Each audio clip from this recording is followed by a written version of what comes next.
Alright, so this will be an overview on how the hydroponic Dutch bucket system is going right now, and what you should think about if you have one of these as well, or if you want to build one. So let's begin. Now if we come in here, you can see it's a bit of a jungle, but it's honestly pretty organized.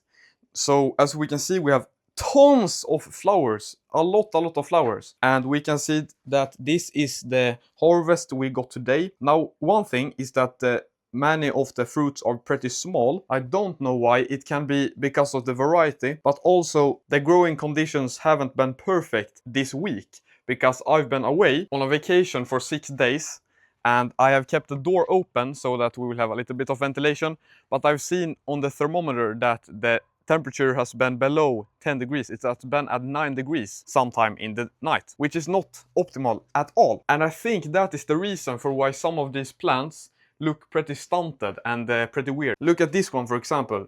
We can see how it has just stopped growing on the top. It just created some fruits and it has started branching out from weird places. I don't know if that is exactly because of the temperature, but it could be because of it. So a friend of mine has been filling up the reservoir one time, so it has never been completely empty, which is good, and they look very healthy still. But something I talked about in another video is that this greenhouse is a little bit too short. If you're building a greenhouse right now, let me tell you that you should try to keep it as tall as possible if you want to have a system like this. Because what otherwise will happen is this. Look, all the tomatoes are on the ground.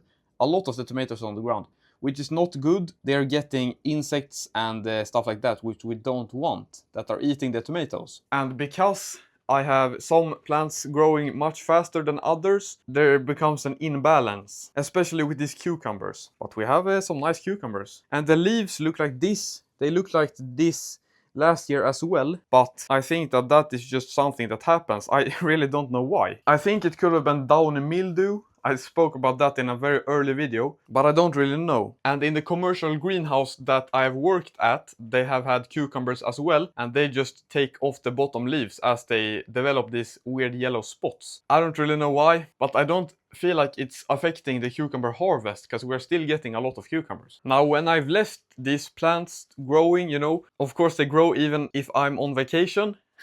At a farm you don't have vacation, but they have just been, they are way too tall right now. I need to lower all of the plants, which is pretty annoying. And when they're growing fast, that just happens and you really have to do that. So, there is some maintenance with this type of system, of course. And also the suckers, you have to remove those. Pretty annoying. But now, since I've left it, of course, then it's a bigger problem. The suckers have grown pretty large. So overall, this system has been working very, very well.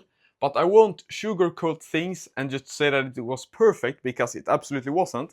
And also, the fertilizer is pretty expensive. I'm going to run out of fertilizer soon, and this cost like $40 at least for around 70% of the season. But I didn't start the season with this. I used another very bad fertilizer. But yeah, that is something to think about. You should buy in pretty large amounts for it to become more cheaper, of course, and more worth it. So all in all, it has been very fun to grow tomatoes this year again, and I'm going to continue it next year, of course. Now, I've also been working in a commercial greenhouse, which was very, very fun, and there the plants produce so many tomatoes. It is unbelievable, and they're organic as well, which is nice. But he uses a lot of wood to heat the greenhouses during the night, or wood chips. And that is not something that I'm planning on doing, so I will think about that. But as I talked about in my last video, I want to grow as much food as possible, that you can actually eat and survive off of.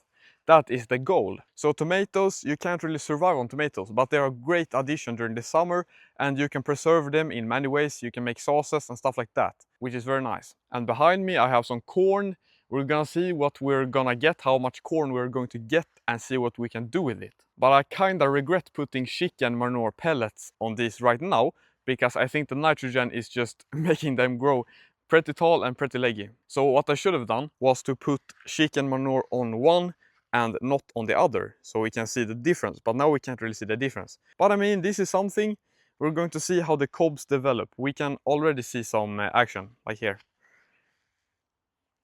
I hope that they will have enough time to mature this fall. So overall, it is very fun to grow with the Dutch bucket system, and I really recommend it. Just it's fun to learn, how they do it in real life. Now in greenhouses in the Netherlands, they use Dutch buckets, but they mostly use these rock wool slabs, I think. That's what I've seen, and I might look into doing something like that one day, but this works very good and I have the system now, so of course I'm going to use it. But maybe in the future I become a commercial grower, we're gonna see. And maybe I do the rock wool slabs. I don't know. But I hope that this video has inspired you and you got a little bit of, clarity on how the Dutch bucket system works and, some of the maintenance and things that can happen that you should be aware of. So subscribe to see more and I will see you. Goodbye.